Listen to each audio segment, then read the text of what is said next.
everyone! Dahil man nag-request po sa akin na ipakita ko daw kung saan nakatanim yung mga ampalaya na pinost ko nitong nakaraan. Sila nga po tuwang-tuwa at napakalusog daw ng mga ampalaya at talagang fresh na fresh. At parang ang ganda daw ng paligid namin dito. Ay nako mga bish, mga zay, mga amiga, mga everyone, hindi kayo nagkakamali niya dyan. Kaya tara na, samahan niyo ako! So una po yan, papasok po tayo sa aming mamahaling gate. Automatic po ito. Ganyan. Para makapasok. And charan! Tapos balik po natin. Diba? Automatic po yan. Kami lang po ang merong ganyang gate. So ito nga po, ipapakita ko po sa inyo. Kita nyo po ba? Yan. Tingnan nyo po ang ampalaya. Diba? Ang dami pong bunga, nakakatuwa. Maliliit pa po yung iba at meron namang katamtaman ang laki. Tingnan nyo ang ganda. Oh, sa mga malapit dyan sa Hibunawan, bye-bye Leyte. Mahilig po kayo ng ampalaya. Hiim lang po kayo, mura lang po yan at fresh na fresh po. Pag bibili kayo, saka palang pipitasin. Diba? Tanim po ito ng aming tatay Lily. Ang ganda nito lalo kapag naglakihan silang lahat. Yan.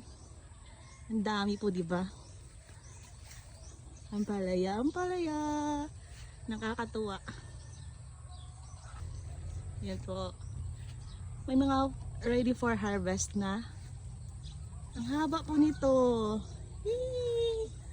Tuwang-tuwa lang, nakakatuwa lang. Hanggang doon pa po yan. Bilisan ko po ang lakad ko.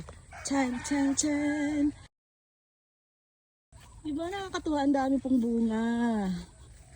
Yan, mga ilang araw, mga bukas, may mga harvest na naman si tatay, pwede pang benta.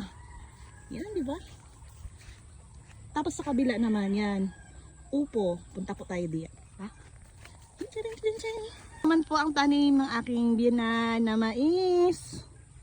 At ito ay mani.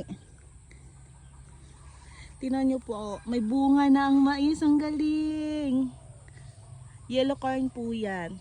Tapos, yung doon sa likod, kalabasa. Ayun, pag namunga yun, naku, tiba-tiba sila baningning. Anli kalabasa. Ito, mani. Yun, may papaya. Nga ilang araw, may mga harvest na naman. Kikita nyo po yan, medyo may mga dilaw na. Ang laki! Ang lalaki! Wow! Diyan sa tabi po ng mga tanim na gulay ng aking mga biyana is yung palayan. Yan. Tapos yun. Ito, mga papaya. Marami-raming papaya din po. Yan. So, nga nag-request na itour daw po dito. Ayan, tinorkok po kayo ha. Tapos yun, kamuting kahoy. Saan ba yun? Ayun. Kamuting kahoy po ito. Ang lalaki na.